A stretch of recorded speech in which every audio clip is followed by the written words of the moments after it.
दिल्ली के जंतर मंतर पर सड़कों पर उतरा जन सैलाब। भारत मुक्ति मोर्चा द्वारा किया जा रहा है विरोध प्रदर्शन।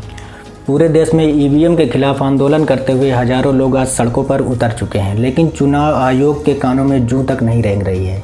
ईवीएम को लेकर सुप्रीम कोर्ट के वकील महमूद प्राचा का बयान पूरे भारत को सुनना चाहिए। महमूद प्राचा और भानु प्रताप ने ईवीएम के खिलाफ जबरदस्त माहौल बना दिया है और साथ ही ईवीएम हटाओ और देश बचाओ के नारे भी लगे हैं।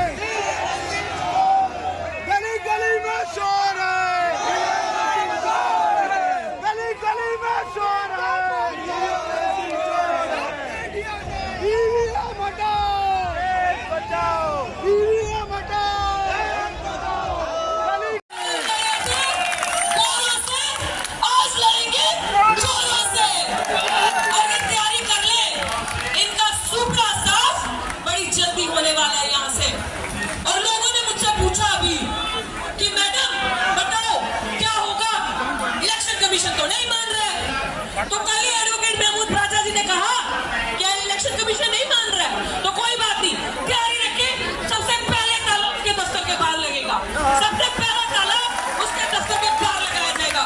और दूसरा ताला जो हमारे लोगों को डराया जाता है ईडी से, दूसरा ताला ईडी ऑफिस के बाहर लगेगा। ये देख लो जनसैलाब। और साथियों याद रखना, आपने 50 मशीनें मांगी ना, सिर्फ कितनी ज्यादा डर लग गया। अब एक एक को जाके दिखा रहे हैं झूठ अपना कि नहीं नहीं ईवीएम की मशीनें ठीक होती हैं। पहले कहते थे मशीन देखने ही नहीं देंगे, बड़ी बड़ी पॉलिटिकल पार्टीज को मशीन देखने के लिए नहीं दी इन्होंने। अब एक एक गांव में जाके, एक एक गली में जाके क्यों दिखा रहे हैं? क्योंकि हमने इन्हें बेनकाब कर दिया। और ये बात जानते हैं जब अम्बेडकरवादी खड़े होते हैं, वैसे नहीं डर रहे हैं ये। जब अम्बेडकरवादियों ने कमर कस ली है, अब मुकाबला होगा।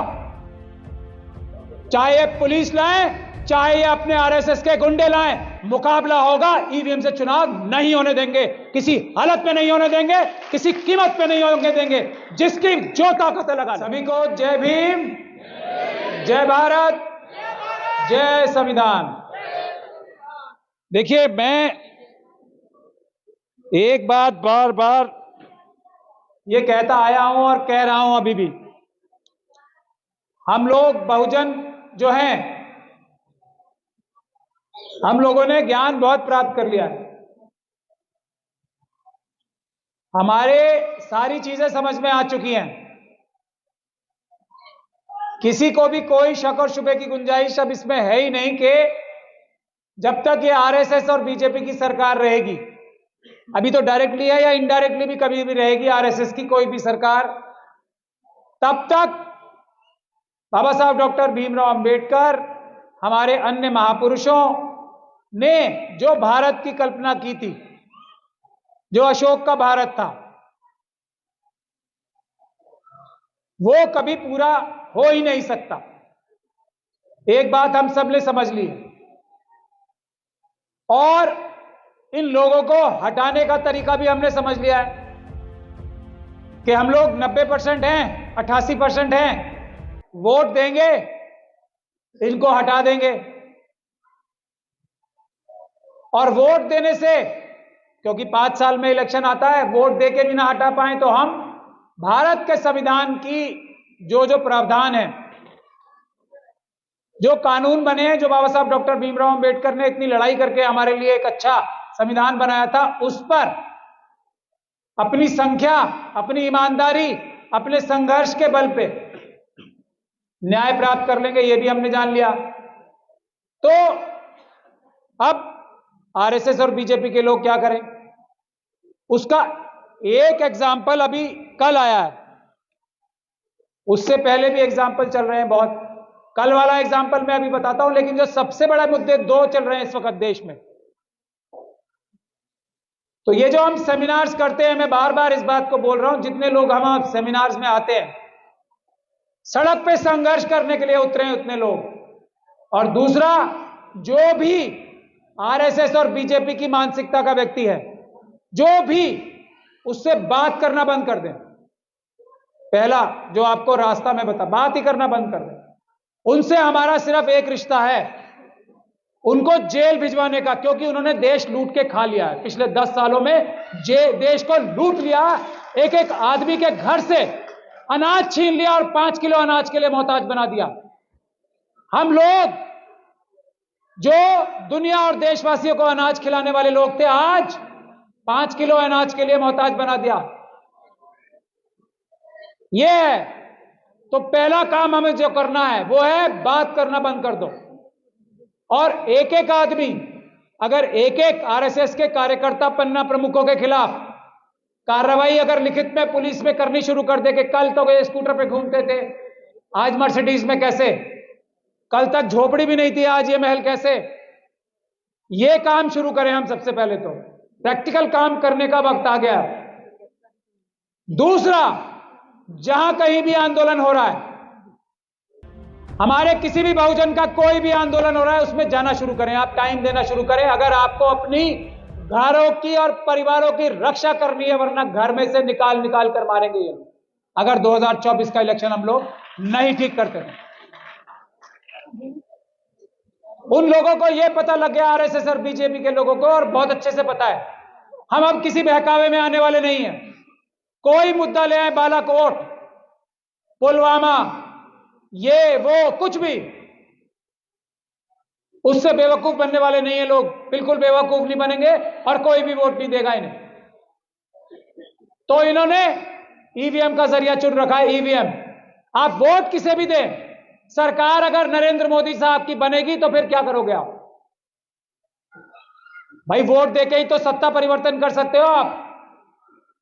पूरी तरीके से अगर अंबेडकरवादी सरकारें नहीं आती तो जैसी भी थोड़ी बहुत अंबेडकरवादी सरकारें आती हैं वही तो बना सकते हो आप। अब वो करने का भी तरीका छीन लिया। तो पहला मुद्दा तो ये है, समझ लो आप लोग ध्यान से, पहला मुद्दा है ईवीएम। इस वक्त ईवीएम के लिए जहां जहां भी आंदोलन हो रहा है वहां भारी संख्या में जाके ईवीएम का विरोध करें।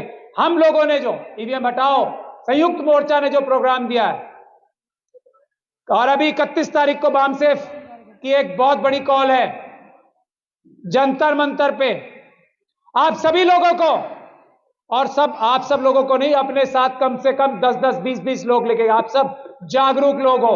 31 तारीख को पहले, सबसे पहला काम, 31 तारीख को बामसेफ ने जो कॉल दी है ईवीएम हटाने के लिए, उसमें सबको जाना है। हम सब लोग जा रहे हैं, हम सब लोग पूरी ताकत से जा रहे हैं। मैं सब लोगों से आह्वान करता हूं कि 31 तारीख के प्रोग्राम को ऐतिहासिक प्रोग्राम बना के इलेक्शन कमीशन को मजबूर करना है कि पेपर बैलेट से ही चुनाव होगा, ईवीएम से नहीं होने देंगे हम।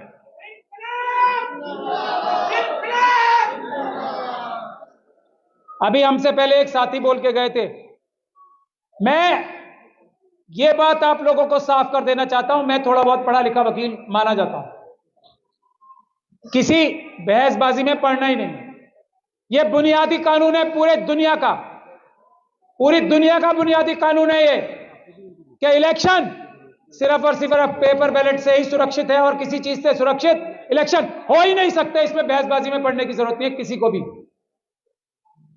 जो भी पेपर बैलेट के, कागज के बैलेट के, बैलेट बॉक्स के खिलाफ बोलता है वो झूठ बोलता है, वो बेईमान है। यह बात आप सोच के रखो, इसके आगे बहस नहीं।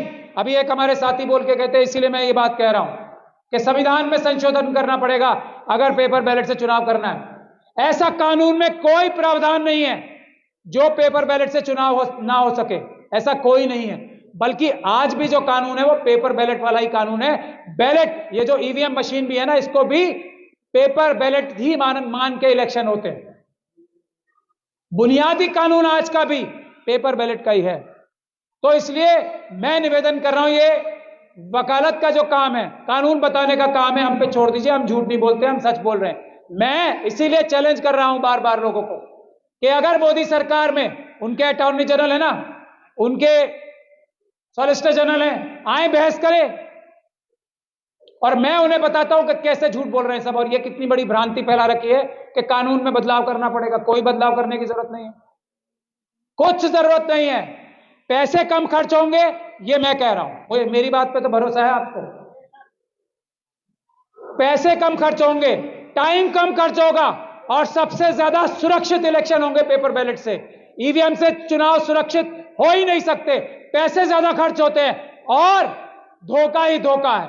टाइम भी ज्यादा लगता है। तीनों तरीके से ईवीएम से चुनाव धोखा ही धोखा है, फ्रॉड ही फ्रॉड है। इसके अलावा कुछ बात ही करने की जरूरत नहीं है। जो ईवीएम के पक्ष में बात करता है वो समझ जाओ या तो बेवकूफ बन रहा है या बेवकूफ बना रहा है। देश बचाओ।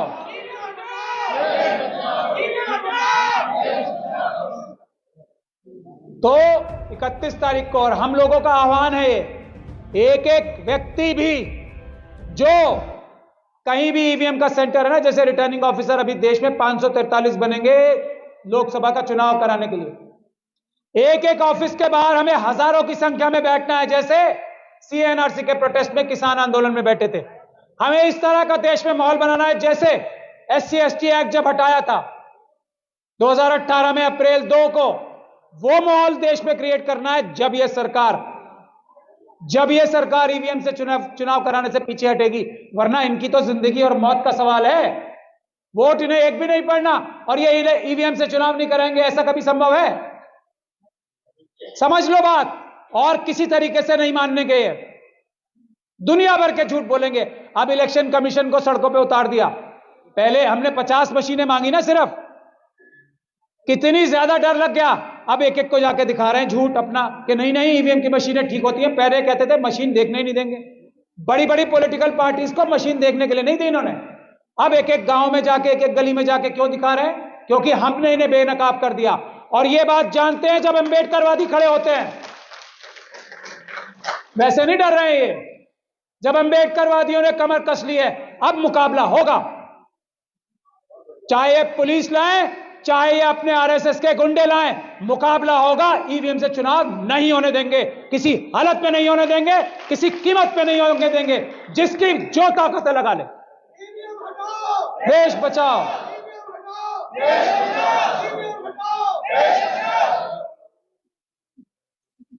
तो ये बात अब दिमाग में 31 तारीख का पहले क्लियर कर ले। दूसरा, अभी एक जो ठेकेदारी प्रथा के बारे में हमारे वीर सिंह निगान साहब बोल रहे थे ना, अभी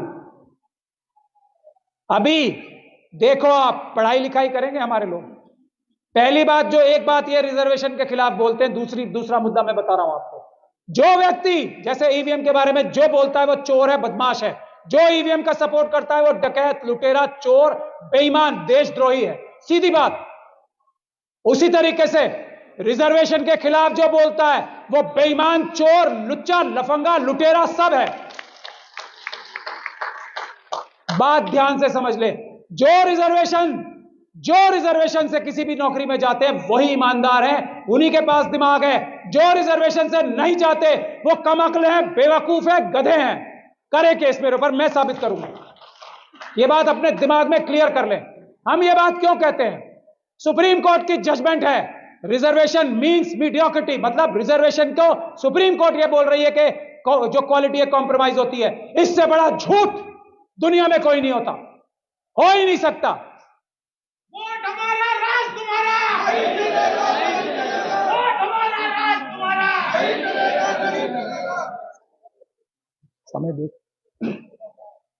समय देखो या थोड़ी देर और बोलूं? आप बताओ।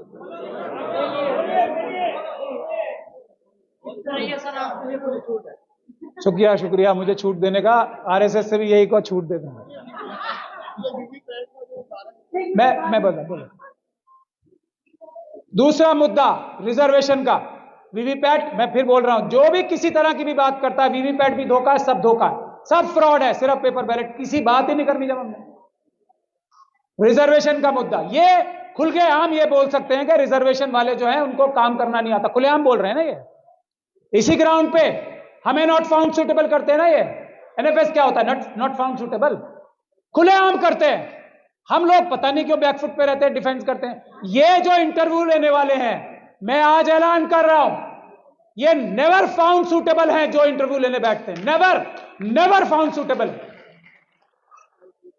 जो इंटरव्यू लेने बैठेगा उसके मन में एकलव्य का कॉन्सेप्ट होगा। समझ में आती है बात आप लोगों को? हजारों साल से द्रोणाचार्य पुरस्कार देते हैं ना ये। क्या है द्रोणाचार्य पुरस्कार? क्या है कॉन्सेप्ट द्रोणाचार्य साहब का? एकलव्य का कॉन्सेप्ट है ना। और उसको अपना द्रोणाचार्य पुरस्कार उसको देते हैं जिसको ये टीचर मानते हैं। सही बात है ना? और कुछ चाहिए सबूत, और कुछ सबूत भी चाहिए। जो आइडल है वो एकलव्य का कॉन्सेप्ट है। फिर भी एकलव्य को यह बताना पड़ेगा कि मैं सबसे बड़ा धनुर्धर मैं ही हूं, यह बताना पड़ेगा। अगर एकलव्य है तो वो सबसे अच्छा है, खत्म बात। इसके आगे बहस करना बेवकूफी का काम है। ये लोग कभी अकलमंद हो ही नहीं सकते, मेहनती हो नहीं सकते, ये ईमानदार हो नहीं सकते, बाय डिफॉल्ट नहीं हो सकते। हां, अच्छे बुरे लोग कहीं भी किसी भी कम्युनिटी में होते हैं। अंबेडकरवादियों में भी कई बेईमान हो सकते हैं, कम होते हैं, और उधर भी हो सकते हैं, वहां ज्यादा होते हैं। ये बात जब तक आप मान के नहीं चलोगे, जब तक कुछ नहीं होगा। तो दूसरा एक आंदोलन चल रहा है देश में, जिसके लिए अभी यूजीसी ने, हम लोगों ने पकड़ लिया ना, अंबेडकरवादियों ने तो फौरन बैकफुट पे चले गए। वरना क्या कह रहे थे कि हमारे जो पढ़ लिख के डॉक्टर रितु जैसे टीचर, रोहित वेमुला जैसे टॉपर, जो पढ़ लिख के सबसे आगे जाएंगे, एकलव्य बनेंगे, उनको क्या कहेंगे, नॉट फाउंड सूटेबल, और बाहर कर देंगे कान पकड़ के। ये यूजीसी कर रहा था।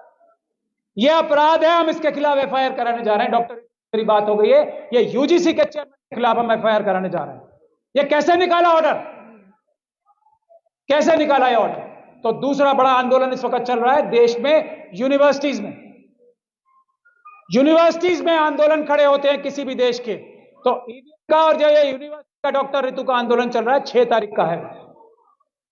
उसमें हजारों नहीं लाखों की संख्या में आए। ईवीएम के लिए भी 31 तारीख को और 6 तारीख को दिल्ली यूनिवर्सिटी गेट नंबर 4 पे,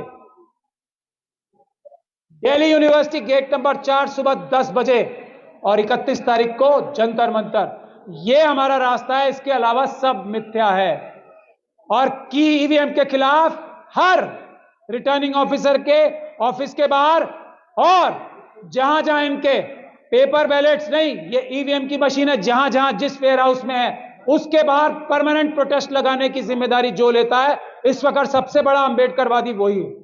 इस वक्त सबसे बड़ा संविधानवादी, इस वक्त सबसे बड़ा देशभक्त वही है, जो इन 2 कामों में हमारा साथ देता है, जो इन 2 कामों में आगे बढ़ के लड़ाई करने को तैयार। बस मेरा टाइम पूरा हो गया। मैडम भी बार बार खड़ी हैं पीछे। मेरी यही 2 गुजारिश है, बहसबाजी बंद, भाषणबाजी बंद, सड़क पे उतर के खून पसीना बहाने के लिए हम लोगों को तैयार होना है। हमारे सारे प्रोटेस्ट कानूनी होते हैं, हमारे सारे प्रोटेस्ट पीसफुल होते हैं। हमारे ऊपर दिल्ली यूनिवर्सिटी में लाठीचार्ज भी हुआ, भानु जी और हम साथियों, आखिर ये भरोसा, ये विश्वास मोदी जी में और बीजेपी के नेताओं में कहां से आता है कि वो कहते हैं अब की बार 300 पार तो 300 पार आ जाती है, और इस बार कह रहे हैं अब की बार 400 पार। तो ये कहने का भरोसा उनमें आता कहां से है?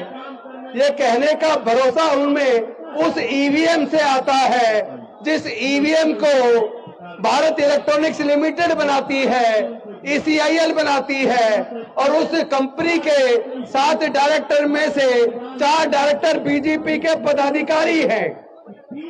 जो बीजेपी के 4 पदाधिकारी उस कंपनी के 7 में से 4 डायरेक्टर हैं। वो कंपनी ईवीएम बना रही है, और ईवीएम के अंदर उन्होंने रियल टाइम क्लॉक लगा के रखा हुआ है। और ये जो 4 टेक्निकल एक्सपर्ट कमेटी के सदस्य हैं, जो IIT के प्रोफेसर्स हैं, वो लोग जो इस सॉफ्टवेयर को बनाते हैं, जो माइक्रो कंट्रोलर चिप जिसके अंदर ये सॉफ्टवेयर की सारी सिस्टम लगाया जाता है, उसी के अंदर प्रोग्रामिंग करते वक्त ये प्रोग्राम फिक्स कर दिया जाता है कि फलानी तारीख को फला टाइम से फला टाइम के बीच जितनी भी वोट पड़ेंगी उसका 60% वोट वो बीजेपी को चला जाएगा। तो फिर आप जितनी मर्जी वोट बीजेपी को हराने के लिए देते रहिए। अगर वो कह रहे हैं अब की बार 400 पार, तो आपकी वोट की चोरी करके वो 400 पार चला जाएगा। लेकिन इस बार भारत के लोग, डॉक्टर बाबा साहब अम्बेडकर को मानने वाले लोग, डॉक्टर बाबा साहब अम्बेडकर की कुर्बानी को बेकार नहीं जाने देंगे, क्योंकि ये वोट का अधिकार इतने आसानी से नहीं मिला है। जब इस संविधान सभा के अंदर इस बात पे चर्चा शुरू हुई, अंग्रेज जानने वाले हैं, हमें अपनी सरकार चुननी है, वोट का अधिकार किसको मिलना चाहिए? तो संविधान सभा के ज्यादातर सदस्य वोट का अधिकार केवल ग्रेजुएट को, इनकम टैक्स पेई को और बड़े बड़े जमींदारों को देना चाहते थे। लेकिन डॉक्टर बाबा साहब अम्बेडकर जी ने सोचा इस मनुस्मृति की वजह से जो धार्मिक बंदिश थी, हमारे लोगों को पढ़ने का अधिकार नहीं था तो हमारे लोग ग्रेजुएट नहीं बन पाए, हमारे लोगों को व्यापार करने का अधिकार नहीं था तो हमारे लोग व्यापारी नहीं बन पाए, तो इनकम टैक्स पेई भी नहीं बन पाए, हमारे लोगों को संपत्ति का अधिकार नहीं था तो हमारे लोग जमींदार भी नहीं बन पाए। इसका मतलब ये लोग भारत के दलित, पिछड़े, आदिवासी को और महिलाओं को ये वोट का अधिकार नहीं देना चाहते। लेकिन डॉक्टर बाबा साहेब अम्बेडकर संविधान सभा के सामने अड़ गए और इस बात को उन्होंने पूरे संविधान सभा को मानने के लिए मजबूर कर दिया कि भारत में रहने वाले सभी लोगों को, अमीर हो या गरीब हो, स्त्री हो या पुरुष हो, पढ़ा लिखा हो या अनपढ़ हो, सबको एक वोट का अधिकार मिलेगा। वन वोट वन वैल्यू, यानी आपका एक वोट होगा और सबकी वोट की कीमत बराबर होगी। लेकिन ये जो ईवीएम के माध्यम से हमारी वोट की चोरी हो रही है, इस तरीके से ये डॉक्टर बाबा साहब अम्बेडकर की कुर्बानी को बेकार करना चाहते हैं। इतनी आसानी से हमारे पढ़ने के रास्ते इतनी आसानी से नहीं खुले हैं। ये जो नौकरी का रास्ता मिला, तरक्की का रास्ता खोला, ये इतनी आसानी से नहीं हुआ। इसको दिलाने के लिए डॉक्टर बाबा साहब अम्बेडकर जी ने अपने 5 में से 4 बच्चे गंवा दिए, अपनी जवान पत्नी माता रमाबाई को गंवा दिया। तो हमारा सब कुछ इन्होंने जो लूटा है, ये अब चूंकि बाबा साहब ने जो रास्ता खोला था, इन्होंने शिक्षा को महंगा करके वो रास्ता बंद कर दिया और सब कुछ प्राइवेटाइज करके नौकरी का बस रास्ता बंद कर दिया, ठेकेदारी पर फैला दी और अब ईवीएम के माध्यम से हमारी वोट की ये चोरी करते हैं। मैं वामन में इस्लाम जी का धन्यवाद करता हूँ। उन्होंने सबसे पहले ईवीएम के खिलाफ पेपर वापस लाने का जो आंदोलन शुरू किया था, वो आंदोलन अब समझता की जो कर चला है। हम न रुकेंगे, न डरेंगे, न रुकेंगे, न डॉक्टर बाबा साहब अम्बेडकर की कुर्बानी को बेकार जाने देंगे। हर प्रकार की कुर्बानी देकर हम पहले पेपर वापस घर करेंगे। बहुत बहुत धन्यवाद। जय हिंद, जय हिंद, जय भारत।